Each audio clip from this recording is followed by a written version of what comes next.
I'm here today with Paul Scanlon, who is the President of Business and Network Consulting at Huawei. Paul, welcome. A lot of talk, a lot of interest these days around customer experience management within the network operators. Why is that? I think it is, Tony, probably for two reasons. You'll have seen now that the partners, especially the partners in the OTT play, are becoming more dominant in an operator's business. So the ecosystem is now including partners and the experience that subscribers have in using partner-based applications is now affecting the entire ecosystem of customer experience. So operators are now having to rethink about how to include the partners in the CEM. I think the second part is they all have recognized, on sort of a cyclic basis, how much the CEM plays in customer acquisition and customer retention. It's always costing them more money. They're recognizing now that the acquisition cost is significant as the ARPU starts to drop. So it's becoming, it's being addressed, as I say, sort of more cyclically, especially as some of the CMOs and the CEOs and CTOs are working a little more closely together. Can communication service providers actually monetize CEM? And if so, how? There's no doubt that people will pay if the experience is better. I've given some examples before where through perceived indifference, customers will churn. So just that that's a loss of revenue, how to make more money. If you look at customer experience, we believe and we see significant trends that show that subscribers who have a better experience are prepared to spend more, a little bit more. More importantly, through word of mouth, the internal soft selling approach is significant in terms of upsell. And I think these two areas are where operators are realizing they can monetize the experience. What do you think are the main challenges the network operators face in getting customer experience management right? This is tough. We see I think there are 6 components in the CEM space of trying to improve the experience end-to-end as part of the service design of a product go-to-market through to when the customer finally gets his bill.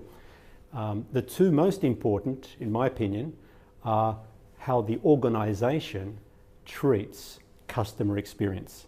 You see, it almost becomes personal. People can't just say, I work for a company and we have a customer experience management program. They have to believe it intrinsically. The organization has to believe it.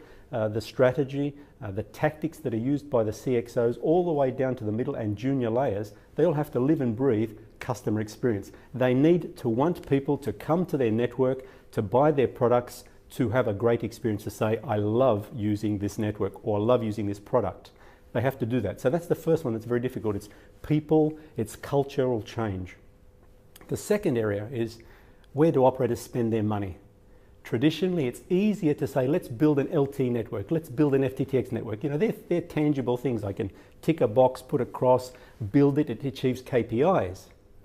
But how do customers share in the experience? It's a small component, call drops, throughput, not the entire ecosystem of the customer life cycle. So I think where they ought to be addressing and spending more money is in the second part, which is not just a cultural component, but the CRM systems, the product go-to-market, the billing systems, how customers interact with the operators and the service providers. This whole thing needs to be considered as an ecosystem. And I think the operators are spending a lot of money on the technology and getting the network performance and quality of service right. They're spending some money in lots of buckets, maybe in a CRM or in a billing system, in the expectation that they'll improve it.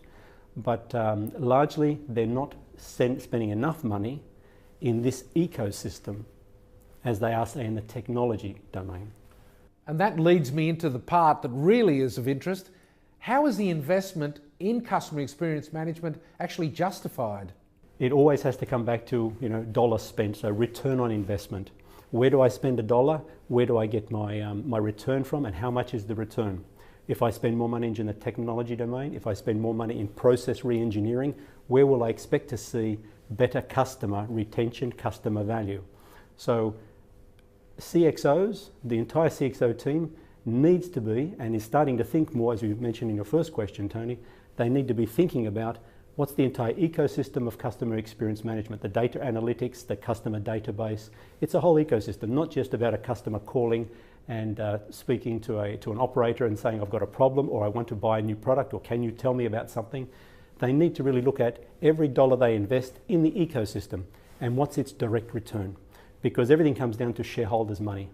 Paul, thanks for answering those questions and helping me understand better the value of customer experience management. Thank you. My pleasure, Tony. It's always great to help.